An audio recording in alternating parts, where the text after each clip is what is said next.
नमस्कार प्रिय साथियों, स्वागत करता हूं आप सभी का आज के इस क्लास में। और प्रिय साथियों, आज हम पढ़ने वाले हैं यानी कि भारतेंदु युग।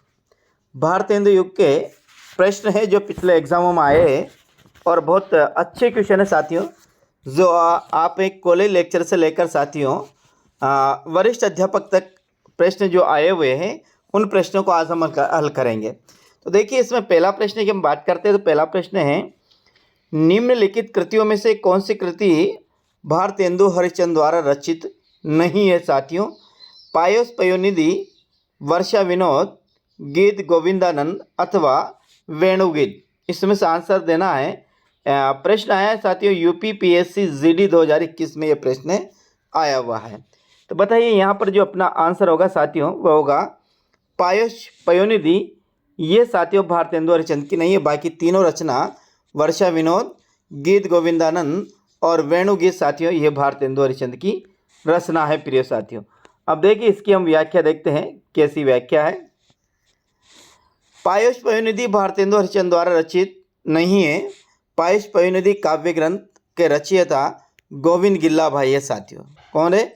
ध्यान रखिए, ये भारतेंदु हरिश्चंद्र के ही भारतेंदु हरिश्चंद्र युग के ही कवि है साथियों, गोविंद गिल्ला भाई। जबकि वर्षा विनोद, गीत गोविंदानंद व वेणुगीत भारतेंदु हरिश्चंद्र द्वारा रचित काव्य संग्रह है।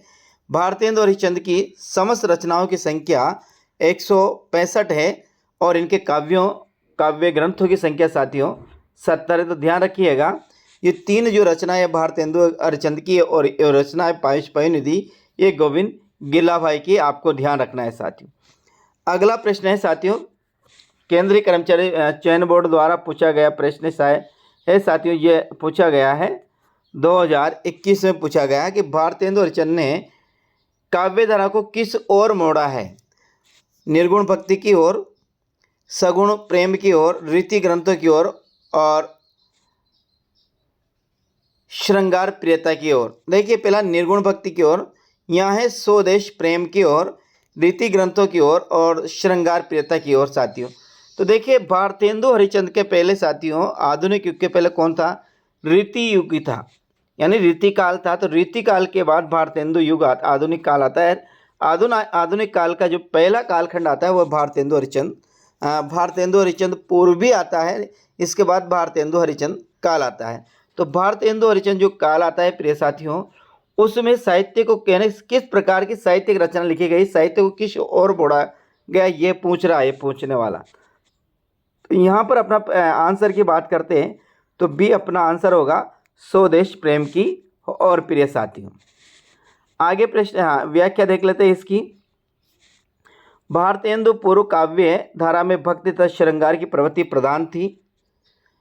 भारतेंदु हरिश्चंद्र ने युगानुरूप काव्य धारा को स्वदेश प्रेम की ओर मोड़ा और भारतेंदु की प्रसिद्ध पंक्तियां, रोम हूँ सब मिलिए, आहूँ भारत भाई, आहा भारत दूरदशा देखी ने जाई।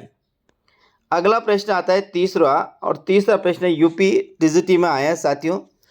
निम्नलिखित में से भारतेंदु हरिश्चंद्र की रचना नहीं है? आषाढ़ महात्म्य, पंचवर्ग, अपवर्ग पंचक, भक्ति सर्वस्व अथवा हिंदी भाषा साथियों। इसमें से निम्नलिखित में से भारतेंदु हरिश्चंद्र की रचना नहीं, इसका में आंसर देना है साथियों। तो देखिए यहाँ आषाढ़ महात्म्य है साथियों, ये भारतेंदु हरिश्चंद्र की नहीं है। भारतेंदु हरिश्चंद्र की रचना आती है वैशाख महात्म्य। ध्यान रखना, क्या आती है? वैशाख महात्म्य भारतेंदु हरिश्चंद्र की रचना है। आषाढ़ महात्म्य भारतेंदु हरिश्चंद्र की रचना नहीं है प्रिय साथियों।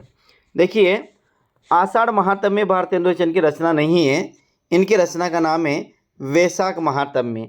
अन्य विकल्पों में भक्ति सर्वस्व 1870 तथा अपवर्ग पंचक इनकी काव्य कृतियाँ हैं तथा हिंदी भाषा उनके द्वारा संपादित निबंध संग्रह है साथियों। अगला अपना ग्रह आता है भारतेंदु हरिश्चंद्र की हिंदी भाषा का प्रकाशन कब हुआ? 1865, 1890, 1895 अथवा 1850 साथियों। चौथा प्रश्न का मैं आंसर देना है। हाँ देखिए एक बार सुनिए, भारतेंदु हरिश्चंद्र की हिंदी भाषा का प्रकाशन हुआ, इसका है साथियों 1890 अपना सही आंसर होगा। यूपी टीजीटी में एग्जाम में प्रश्न आया हुआ। अब ध्यान से देखिए साथियों, प्रश्न पढ़ते हैं अपन। भारतेंदु हरिश्चंद्र की रचना हिंदी भाषा का प्रकाशन 1890 ईस्वी में है। भारतेंदु हरिश्चंद्र जी का जन्म 9 सितंबर 1890 1850 ईस्वी तथा मृत्यु 6 जनवरी 1885 ईस्वी में 35 वर्ष की अल्पायु में ही हो गई है। यानी साथियों, भारतेंदु हरिश्चंद्र की जो मृत्यु हुई ये मात्र 35 वर्ष में ही इनकी आयु थी निधन हो गए। कहने का मतलब बिल्कुल साथियों माना क्या, ये जवान थे तभी इनकी मृत्यु हो गई थी साथियों। ये बहुत दुखी बात है। इन्होंने कवि वचन सुधा, हरिश्चंद्र चंद्रिका और बाला बोधनी पत्रिकाओं का संपादन भी किया, किंतु नाटक लेखन में इन्हें प्रसिद्धि मिली। विशेषकर 1880 में भारत दूरदशा एवं 1881 में अंधेरी नगरी नाटक ने हिंदी साहित्य में इनका नाम प्रसिद्ध किया। इनकी रचना हिंदी भाषा एक निबंध संग्रह है जो कब प्रकाशित हुआ, 1880 में 90 में साथियों प्रकाशित हुआ। अगला प्रश्न है, भारतेंदु कृत तदीय सर्वस्व किसका अनुवाद था? नारद भक्ति सूत्र का, ऋतु श्रृंगार का, मेघदूत का अथवा साथियों आंखों की किरकिरी का? इसका आंसर देना है कि भारत कृत तदीय सर्वस्व किसका अनुवाद था साथियों।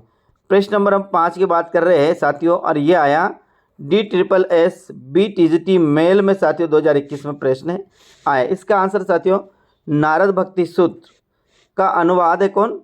तदीय सर्वस्व है साथियों, जो नारद भक्ति सूत्र का अनुवाद है।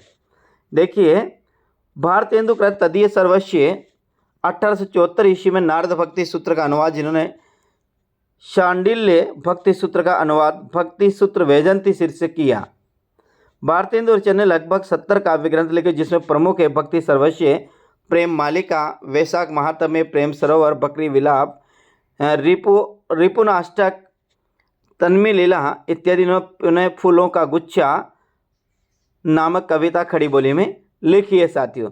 एक और ध्यान रहा, इनको जो फूलों का गुच्छा कविता है साथियों वे खड़ी बोली में लिखी है भारतेंदु हरिश्चंद्र ने, जबकि भारतेंदु हरिश्चंद्र की जो भाषा थी साथियों वे ब्रज भाषा थी। आपको ध्यान रखना है। अगला प्रश्न आता है, छठा प्रश्न आपसे पूछता है, भारतेंदु की रचनाओं का संग्रह किस नाम से है साथियों? भारतेंदु दर्पण, भारतेंदु वाणी, भारतेंदु ग्रंथावली अथवा भारतेंदु प्रसून? किस नाम से साथियों? तो यह भारतेंदु ग्रंथावली के नाम से है। भारतेंदु हरिश्चंद्र की समस्त रचना का संग्रह किया गया है भारतेंदु ग्रंथावली के नाम से। आप ध्यान रखिए प्रिय साथियों। इसके पहले साथियों चैनल पर पहली बार तो चैनल को जरूर सब्सक्राइब कर लीजिएगा और साथ साथ बेल आइकन दबा कर किस पर क्लिक करें, ऑल पर क्लिक करें, ताकि साथियों आपके पास हर क्लास और हर नोटिफिकेशन आपको प्राप्त हो सके। देखिए अगला पढ़ते हैं। भारतेंदु की रचनाओं का संग्रह भारतेंदु ग्रंथावली के नाम से हुआ। इनका संपादक ब्रज रत्न दास ने किया।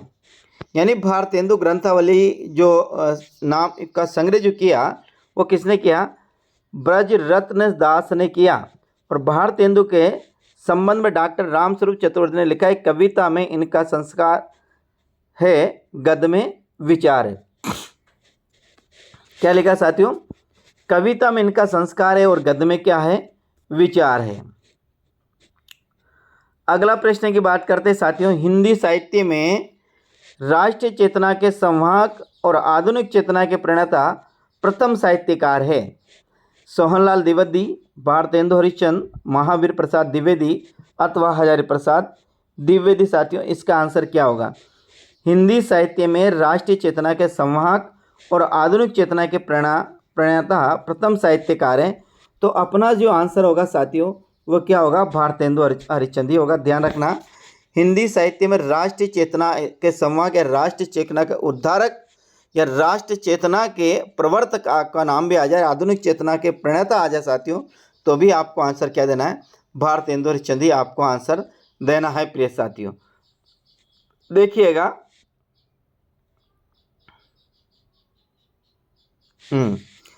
हिंदी साहित्य में राष्ट्रीय चेतना के संवाहक और आधुनिक चेतना के प्रणेता प्रथम भारतेंदु हरिश्चंद्र है। भारतेंदु हरिश्चंद्र आधुनिक हिंदी साहित्य के पितामह कहा जाते हैं। ध्यान रखना एक और, आधुनिक हिंदी साहित्य के पितामह किसे कहा जाता है? तो आधुनिक हिंदी साहित्य के पितामह भारतेंदु हरिश्चंद्र को कहा जाता है। यह अब आपको ध्यान रखना है। इन्हें हिंदी साहित्य का जन्मदाता, भारतीय नव उत्थान का प्रतीक भी कहा जाता है। देखना, हिंदी साहित्य के पितामह कहा जाते हैं, एक तो ध्यान रखना, हिंदी साहित्य के जन्मदाता कहा जाता है साथियों, और भारतीय नव उत्थान का प्रतीक कहा जाता है। ध्यान रखिएगा साथियों, तीनों नाम आपको ध्यान रखना है। वेदिकी हिंसा हिंसा ने भवती, सत्य हरिचंद, भारत दुर्दशा, नील देवी, अंधेरी नगरी, प्रेम जोगिनी और सती प्रताप, इनके नाटक है। निबंध इनके साथियों आगे देखिए, निबंध है नाटक कालचक्र, लेवी, प्राण लेवी, कश्मीर सुषमा, जातीय संगीत, संगीत सार, हिंदी भाषा, भारतवर्ष उन्नति कैसे हो सकती है, इनके क्या है नाटक है। 8वां प्रश्न अपने पास आता है, ध्यान से देखिए, आरपीएससी असिस्टेंट प्रोफेसर 2020 में एग्जाम में आया है। भारतेंदु जिस प्रकार वर्तमान गद्य भाषा के स्वरूप प्रतिष्ठापक थे, उसी प्रकार वर्तमान साहित्य परंपरा के प्रवर्तक है, यह कथन किसका है साथियों? हजारी प्रसाद द्विवेदी, बाबू गुलाब राय, रामचंद्र शुक्ल अथवा महावीर प्रसाद द्विवेदी। तो यहाँ पर अपने आंसर की अपन बात करते हैं साथियों, तो यहाँ होगा आचार्य रामचंद्र शुक्ल अपना सही आंसर होगा। एक बार पुनः देखिए, भारतेंदु जिस प्रकार वर्तमान गद्य भाषा के स्वरूप प्रतिष्ठापक थे, उसी प्रकार वर्तमान साहित्य परंपरा के प्रवर्तक। आंसर अपना सही है आचार्य रामचंद्र शुक्ल साथियों। आगे देखिए, इसकी व्याख्या देखिए, व्याख्या क्या है। व्याख्या की बात करते हैं। वर्तमान उपयुक्त कथन रामचंद्र शुक्ल ने भारतेंदु हरिश्चंद्र के विषय में कहा है। विक्रम की 9वीं शताब्दी का प्रथम चरण समाप्त हो जाने पर जब भारतेंदु जी ने हिंदी गद्य की भाषा को सुव्यवस्थित और परिमार्जित करके उसका स्वरूप स्थित कर दिया, तब से गद्य साहित्य की परंपरा लगातार चली। इसी दृष्टि से भारतेंदु जी जिस प्रकार वर्तमान गद्य भाषा के स्वरूप के प्रतिपादक थे, उसी प्रकार वर्तमान साहित्य प्रवर्तक के परंपरा के प्रवर्तक भी साथियों। अगला प्रश्न है 9वां, ध्यान से देखिए, आरपीएससी असिस्टेंट प्रोफेसर 2020 में आया हुआ है। तरणी तनुजा तट तमाल तरोवर बहु चाहे, झुके फूल सो जल परसन हित मन हूँ सुहाए। तरणी तनुजा तट तमाल तरोवर बहु चाहे और झुके फूल सो जल परसन हित मन हूँ चाहे के रचयिता कौन है साथियों? देखिए, इसके रचयिता भी भारतेंदु हरिश्चंद्र साथियों, यानी कि ए अपना सही आंसर है। देखिएगा, बात करते हैं, तरणी तनुजा तट तमाल तरोवर बहु चाहे, झुके फूल सो जल परसन हित मनु सुहाए। उपयुक्त काव्य पंक्तियाँ भारतेंदु हरिश्चंद्र की प्रमुख काव्य कृति प्रेम माधुरी की यमुना कविता से ली गई है। भारतेंदु हरिश्चंद्र की प्रमुख कृतियाँ भक्ति सर्वस्व है, प्रेम मालिका है, प्रेम माधुरी है, प्रेम तरंग है, प्रेम विलाप है, प्रेम फुलवारी है, और विजयहिनी, विजय वैजंती और रिपुनाष्टक इनकी प्रमुख काव्य कृतियाँ साथियों। आगे प्रश्न की बात करते हैं। प्रश्न नंबर अपना आता है 10, और प्रश्न नंबर 10 कहाँ पर आया है? ये आया है, ये भी आरपीएससी असिस्टेंट प्रोफेसर 2021 में प्रश्न 20 में आया है कि भारतेंदु हरिश्चंद्र के व्यक्तित्व एवं कृतित्व के संबंध में कौन सा विवरण सही नहीं है। व्यक्तित्व और कृतित्व का मतलब है जीवन परिचय एवं साहित्यिक परिचय के संबंध में कौन सा कथन सही नहीं है। वे साहित्य अनुरागी और कोमल हृदय थे। साहित्य अनुरागी बिल्कुल थे, और कोमल हृदय थे, कठोर हृदय थे साथियों, ये अपने देखा नहीं। लेकिन अभी आगे पढ़ते हैं। उन्होंने वैष्णव धर्म के प्रचारार्थ तदीय समाज की स्थापना की। बिल्कुल उन्होंने तदीय समाज की स्थापना की। उनका साहित्यिक कार्य गद्य और पद की अनेक विधाओं तक फैला हुआ था। बिल्कुल गद्य और पद में उन्होंने रचना लिखी है। उन्होंने प्राचीन की पूर्ण उपेक्षा कर नवीन को पूर्ण अंगीकार किया साथियों। ये नहीं है साथियों, उन्होंने प्राचीन को पूर्ण तरह से अब उपेक्षा नहीं की। उन्होंने प्राचीनता को साथ में लेकर नवीन को अंगीकार किया साथियों। तो ये क्या है? गलत है। बाकी ये तीनों क्या है साथियों? सही है। तो एक बार पुनः सही को देख लेते हैं। वे साहित्य अनुरागी और कोमल हृदय थे। उन्होंने वैष्णव धर्म के प्रचारार्थ तदीय समाज की स्थापना की थी। उनका साहित्य कार्य गद्य और पद्य की अनेक विधाओं तक फैला हुआ था साथियों। आप देखिए, उन्होंने प्राचीन की पूर्ण अपेक्षा करके नवीन को पूर्ण अंगीकार किया, ये गलत है साथियों। भारतेंदु हरिश्चंद्र के व्यक्तित्व के जीवन एवं कृतित्व के संदर्भ में उपयुक्त विवरण सही नहीं है, क्योंकि भारतेंदु ने समाज सुधार, राष्ट्र प्रेम आदि नवीन विषयों को अपनाया। साथ ही साथ ईश्वर भक्ति आदि प्राचीन विषयों पर कविता लिखी। वैष्णव धर्म के प्रचार के लिए उन्होंने तदीय समाज की स्थापना की थी। एक और ध्यान रखना, तदीय समाज की स्थापना क्यों की थी? वैष्णव धर्म के प्रचार के लिए उन्होंने तदीय समाज की स्थापना की थी। साथियों ध्यान रखना। अगला प्रश्न है साथियों, वो भी आरपीएससी असिस्टेंट प्रोफेसर 2020 का ही प्रश्न है। अब प्रश्न क्या है उसको देख लेते हैं। भारतेंदु युगीन काव्य के संदर्भ में कौन सा विवरण सही नहीं है? पहला, यह युग प्राचीन ब्रजभाषा काव्य और नवीन खड़ी बोली काव्य का मिलन बिंदु रहा, बिल्कुल सही है। इनमें प्राचीन परंपरानुसार रस, अलंकार, नायक नायिका भेद आदि से संबंधित रचनाएं भी लिखी गई है। इसमें प्राचीन परंपरानुसार रस, नायिका, नायक नायिका भेद आदि से संबंधित रचना भी लिखी गई है, शायद साथियों लिखी गई। आगे देखते हैं। इनमें देशभक्ति, लोकहित, सामाजिक पुनर्निर्माण आदि नवीन विषयों पर भी चर्चा लिखी गई है, बिल्कुल लिखी गई है। इस युग में खड़ी बोली की नवीन काव्य शैली का प्राधान्य रहा। साथियों इस युग में ब्रजभाषा का प्राधान्य था। किसमें? भारतेंदु युग में खड़ी बोली का प्राधान्य नहीं था, इसमें था ब्रजभाषा का प्राधान्य था। तो ये आंसर भी सही, यानी कि भारतेंदु युग में रस, अलंकार, नायक नायिका भेद आदि से संबंधित रचना भी लिखी गई है साथियों। तो अपना आंसर क्या होगा? मेरे हिसाब से डी सही है। हाँ साथियों, ये डी ही सही है। अगला प्रश्न देखो, इसको हम पढ़ते हैं। इस युग में खड़ी बोली की नवीन काव्य शैली का प्राधान्य रहा। भारतेंदु काव्य के संदर्भ में उपयुक्त विवरण सही नहीं है। भारतेंदु काल में कविता के क्षेत्र में ब्रजभाषा का प्रयोग एवं गद्य क्षेत्र में खड़ी बोली का प्रयोग, खड़ी बोली का विकास इस युग की महत्वपूर्ण घटना है, किंतु खड़ी बोली की नवीन काव्य शैली का प्राधान्य रहा, यह कहना सही नहीं है। भारतेंदु युग की विशेषता, काव्य की विशेषता है राष्ट्रीयता एवं भारत सामाजिक चेतना का विकास, हास्य, व्यंग्य, अंग्रेजी शिक्षा का विरोध, विभिन्न काव्य रूपों का प्रयोग, काव्य अनुवाद की परंपरा और प्रकृति चित्रण। साथियों आगे बात करते हैं। खड़ी बोली हिंदी को सरल, सुबोध तथा व्याकरण सम्मत परिनिष्ठ स्वरूप हिंदी स्वरूप द्विवेदी युग में प्राधान्य किया है। प्रश्न नंबर 12 है, उन्होंने निज भाषा शब्द का व्यवहार किया है। मिलीजुली, आमफ, हम, राष्ट्रभाषा आदि शब्दों का नहीं। प्रत्येक जाति की अपनी भाषा है और वह निज भाषा की उन्नति के साथ ही उन्नति होती है। आचार्य जयप्रद द्विवेदी का यह कथन किस विद्वान के प्रति है?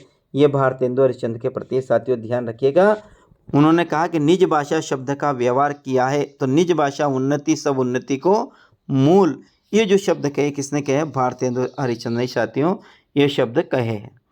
हाँ, आचार्य आचार्य प्रसाद द्विवेदी का उपयोग कथन भारतेंदु हरिश्चंद्र का प्रति है। ये कथन उन्होंने अपनी पुस्तक हिंदी साहित्य का उद्भव और विकास में भारतेंदु के साहित्य एवं भाषा की विशेषता बताते हुए व्यक्त किया है। साथियों 13वां प्रश्न है, ध्यान से देखिए। 13वां प्रश्न अपन से क्या पूछता है? कॉलेज लेक्चर परीक्षा 2014 में प्रश्न आया हुआ है। अब ध्यान से देखिए क्या पूछ रहा है। भारतेंदु साहित्य और उनकी कृतियों से संबंधित कौन सा कथन सही है? रीतिकाल की तुलना से में इस काल के साहित्य में विषय चयन में व्यापकता एवं विविधता आई। इस काल में मातृभूमि प्रेम, स्वदेशी वस्तुओं का उपयोग तथा शिक्षा के प्रसार पर बल दिया गया, बिल्कुल सही है। भाषा विवाह, भ्रूण हत्या, विधवा विवाह, निबंध जैसी अनेक निषेध जैसी सामाजिक कुरीतियों पर इस काल में लेखकों ने जमकर प्रहार किया, बिल्कुल सही है। साथियों राजभक्ति की अपेक्षा राष्ट्रभक्ति को प्राथमिकता देते हुए इस काल के साहित्यकारों ने अंग्रेजी राज्य की सब प्रकार से बरसन, ये भी बिल्कुल सही है। साथियों तो यहाँ पर क्या रीतिकाल तुलना में इस काल में साहित्य में विविध चयन व्यापकता दिखाई देती है। इसमें 13वां में कौन सा सही नहीं है साथियों? इसमें 13वां में हाँ हम बात करते हैं तो यहाँ पर जो अपना आंसर है साथियों 13वां में देखते हैं, अपन देख लेते हैं साथियों आंसर क्या है इसका। डी अपना आंसर है साथियों, क्या है? डी, यानी राजभक्ति की अपेक्षा राष्ट्रभक्ति को प्राथमिकता देखते हुए इस काल में साहित्यकारों ने अंग्रेजी राज्य की सब प्रकार से भर्त्सना की है। क्या ये सही माना है साथियों? बाकी ये ऊपर के क्या 3 सही माने हैं। अब देखिए क्या है, राजभक्ति की अपेक्षा राष्ट्रभक्ति को प्राथमिकता देते हुए इस काल के साहित्यकारों ने अंग्रेजी राज्य की सब प्रकार से भर्त्सना की है। भारतेंदुकालीन साहित्य और उनकी प्रवृत्तियों के संबंध में यह कथन सही नहीं है, क्योंकि इस भारत का शासन कंपनी का हाथ में निकलकर ब्रिटिश संसद काल में चला गया था, जो शांति और विकास की दिशा में प्राय साहित्यकार राजभक्ति साहित्य का ही सर्जन कर रहे थे साथियों। यानी कि ये सही नहीं है, डी अपना सही नहीं है, बाकी 3 क्या सही है साथियों। अगला प्रश्न अपना आता है साथियों, चौथा प्रश्न है, 14 प्रश्न है। भीतर भीतर सब रस चूसे, हंसी हंसी के तन मन धन मुँह से। ये पंक्तियाँ किसकी है साथियों? तो ये पंक्तियाँ भारतेंदु हरिश्चंद्र की है साथियों। यानी कि अपना जो आंसर है और सी अपना सही आंसर है। क्या है कि भीतर भीतर सब रस चूसे, हंसी हंसी के तन मन धन मुँह से। ये पंक्तियाँ भारतेंदु हरिश्चंद्र की। देखिए साथियों, ये प्रश्न 2 बार आया। आगे देखिए, और पंक्तियाँ भी है साथियों भारतेंदु हरिश्चंद्र की। देखिएगा, यहाँ भीतर भीतर सब रस चूसे, हंसी हंसी के मन धन मुँह से। पंक्तियाँ भारतेंदु हरिश्चंद्र की। इनकी अन्य महत्वपूर्ण काव्य पंक्तियाँ हैं। कहाँ करुणा केशव सोए, जागती नाही, अनेक जतन करी भारतवासी रोए। रोहूं सब मिली आहूं भारत भाई, आहा भारत दुर्दशा ने देखी जाए। सभा में दोस्तों बंदर की आमाद है, गधे और फूलों के अक्सर आमाद आमाद है। पिए प्यारे तियारे, निहारे बिना अखियाँ दुखी नहीं मानती है। अगला प्रश्न है 15वां, और क्या पूछता है ध्यान से देखिए। 15वां प्रश्न की अपन बात करते हैं तो, निम्न में कौन सी रचना ठाकुर जगनमोहन सिंह की नहीं है? आपने आंसर तो देख ही लिया, फिर भी देखिए प्रश्न किस प्रकार का आया है। प्रेम संपत्ति लता, श्यामलता, श्यामा सरोजनी और प्रेम विलाप। तो यह डी है साथियों। मेरी बात ध्यान सुना, इस प्रश्न को आपको यानी कि ठाकुर जगनमोहन सिंह की रचनाओं को आपको कैसे याद करना, याद रखना। एक तो साथियों ये श्यामा याद रखना। जो श्यामा शब्द आएगा ये ठाकुर जगनमोहन सिंह की रचनाओं में आएगा। और एक साथियों ये संपत्ति आएगा, और लता जो शब्द आएगा, ये जो लता शब्द आएगा ये भी इनकी रचनाओं में आएगा। ये भी आप ध्यान रखना, इस युग के अन्य दूसरे कवियों में की रचनाओं में नहीं आएगा। प्रेम प्रलाप रचना ठाकुर जगनमोहन सिंह की नहीं है, बल्कि भारतेंदु हरिश्चंद्र की, जबकि शेष तीनों रचना प्रेम संपत्ति लता, श्यामलता और श्यामा सरोजनी ठाकुर जगनमोहन सिंह की ही रचना है। अगली रचना है 16वीं, और ये UP PSC degree college exam 2013 में आया है। निम्नलिखित कवियों में से भारतेंदु युग की कौन सी युगिन कौन है? बंसीधर साथियों, बद्रीनाथ चौधरी, माखनलाल चतुर्वेदी, सोहनलाल द्विवेदी साथियों। तो यहाँ पर प्रश्न 16 है। 16 प्रश्न का आंसर अपना क्या होगा? ध्यान से देखिए साथियों, क्या पूछा? भारतेंदु युग का नहीं है, युग का है। बंसीधर शुक्ल है, बद्रीनाथ चौधरी प्रेमगढ़ है, माखनलाल तो है नहीं, बद्रीनाथ चौधरी में सोहनलाल, ये बंसीधर शुक्ल होगा साथियों।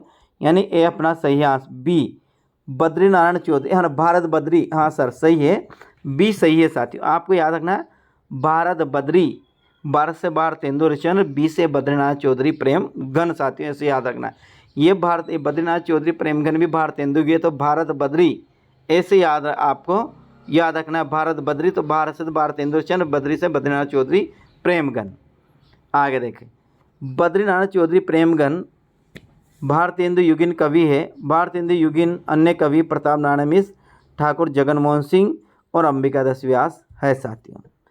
प्रश्न नंबर 17 की बात करते हैं साथियों, तो वे पूर्वीपन की परवाह न कर अपने बेसवारे के ग्राम में कहावतें और शब्द भी बेधड़क रख दिया करते थे। शुक्ल जी की इन पंक्तियों का संबंध किससे है?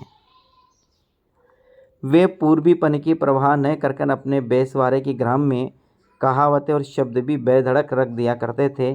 शुक्ल जी की पंक्तियों का संबंध किससे हैं?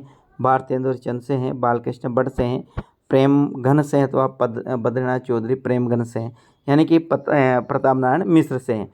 तो यहाँ पर अपना आंसर क्या होगा? डी अपना सही, यानी कि प्रताप नारायण मिश्र अपना सही आंसर है प्रिय साथियों। शुक्ल जी के उक्त पंक्तियों का संबंध भारतेंदु मंडल के लेखक प्रताप नारायण मिश्र से हैं। मिश्र जी द्वारा लिखित निबंधों के शीर्षक इस प्रकार है: घूरे के लता बिने, कनातन के ढोल बांधे, समझदार की मौत, भो बात वृद्ध मनो योगादि इनकी रचना है।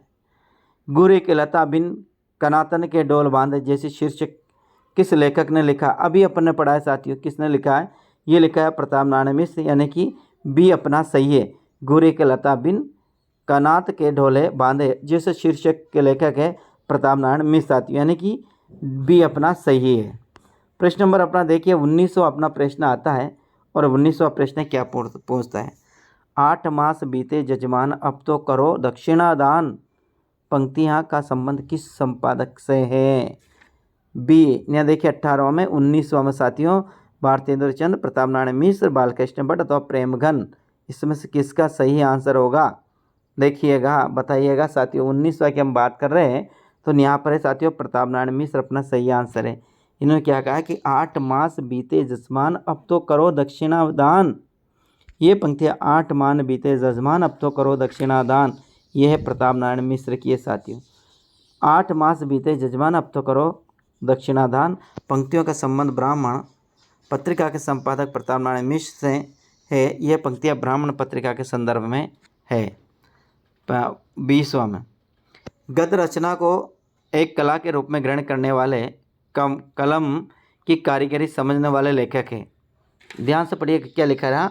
20वां प्रश्न, गद्य रचना को एक कला के रूप में ग्रहण करने वाले कलम की कारीगरी समझने वाले लेखक है रामचंद्र शुक्ल, गोविंद नारायण मिश्र, बद्रीनारायण भट्ट और एक और है बद्रीनारायण चौधरी, इन्हें प्रेमघन भी कहा जाता है साथियों।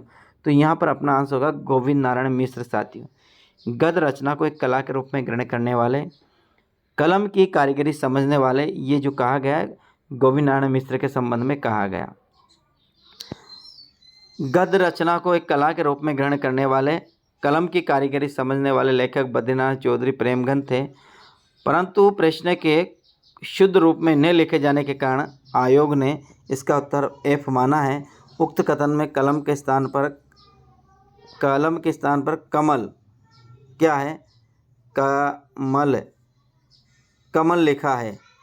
कलम के स्थान पर कमल लिखा है, कमल, यहाँ कलम होना चाहिए था। अपन ने क्या पढ़ा साथियों, कलम ही पढ़ा होगा अपन ने, तो ये कलम था तो भी, यानी ये सही है साथियों। हिंदी पुनर्जागरण काल की संज्ञा किसे दी गई है, तो ध्यान रखना साथियों भारतेंदु हरिश्चंद्र को ही पुनर्जागरण काल की संज्ञा दी गई है, यानी कि सी अपना सही आंसर है। और इसको तो पुनर्जागरण काल की गए और जागरण सुधार काल जो संज्ञा दी गई साथियों, ये दी है भारतेंदु हरिश्चंद्र युग को, यानी कि भारतेंदु युग को तो कहा पुनर्जागरण काल, और साथियों महावीर प्रसाद द्विवेदी जो काल आता है द्विवेदी काल, उसको कहा जागरण सुधार काल। ये बात आपको ध्यान रखना है। हिंदी साहित्य में पुनर्जागरण काल भारतेंदु युग को कहा गया, जबकि द्विवेदी युग को ये आ गया साथियों, क्या कहा, द्विवेदी युग को जागरण सुधार काल कहा गया। इसको याद रखिएगा, आप कैसे याद रखें, ये पू और इधर आके साथियों जा, इसे याद, तो पू से तो बना पुनर्जागरण काल और जा से बनेगा जागरण सुधार काल साथियों। प्रश्न नंबर 22वां क्या पूछा, भारतेंदु काल नई मानसिकता का उन्मेष का काल था, इस कालखंड को किस नाम से अभिहित किया गया। जागरण सुधार, निर्माण काल, पुनर्जागरण सुधार, किससे किया, पुनर्जागरण काल नहीं, पुनर्जागरण काल से साथियों। क्या होगा, सी अपना सही होगा, क्योंकि भारतेंदु नई मानसिकता का उन्मेष का काल था। इस कालखंड को किस नाम से अभिहित किया गया, इसको पुनर्जागरण के नाम से भी जाना जाता है, और जागरण सुधार काल के नाम से द्विवेदी काल को जाना जाता है साथियों। भारतेंदु एक नई मानसिकता का उन्मेष का काल था, इस कालखंड को पुनर्जागरण काल के नाम से अभिहित किया गया, जागरण सुधार काल से द्विवेदी युग को अभिहित किया गया।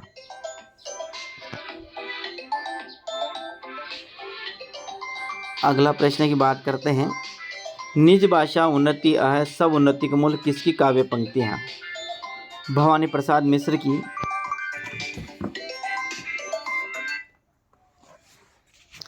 निज भाषा उन्नति है सब उन्नति का मूल किसकी काव्य पंक्तियाँ। भवानी प्रसाद मिश्र की, भारतेंदु हरिश्चंद्र की, मैथिली शरण गुप्त की अथवा महावीर प्रसाद द्विवेदी की साथियों। तो ये भी किसकी है, ये भारतेंदु हरिश्चंद्र की है साथियों, यानी कि बी अपना सही आंसर है। निज भाषा उन्नति है सब उन्नति का मूल काव्य पंक्तियों के रचनाकार भारतेंदु हरिश्चंद्र है। ये हिंदी नवजागरण के अग्रदूत कहलाते हैं। भारतेंदु दूरदशा, अंधेरी नगरी, वैदेही हिंसा, इंसाने भवती, पाखंड विखंड आदि इनकी प्रमुख रचनाएं। ध्यान रखिएगा साथियों, ये हिंदी नव जागरण के अग्रदूत भी कहे जाते हैं। कौन? भारतेंदु हरिश्चंद्र। क्या कहा जाता है? हिंदी नव जागरण के अग्रदूत भी किसे कहा जाता है? भारतेंदु हरिश्चंद्र को कहा जाता है साथियों, ध्यान रखना। और निज भाषा उन्नति है, सब उन्नति को मूल, ये काव्य पंक्ति है साथियों। ये किनकी? ये भारतेंदु हरिश्चंद्र की काव्य पंक्तियाँ। अगला है, लाश किस भाषा का शब्द है? पारसी, अरबी, पुर्तगाली अथवा तुर्की। तो ध्यान रखना डी, तुर्की भाषा का शब्द है साथियों लाश।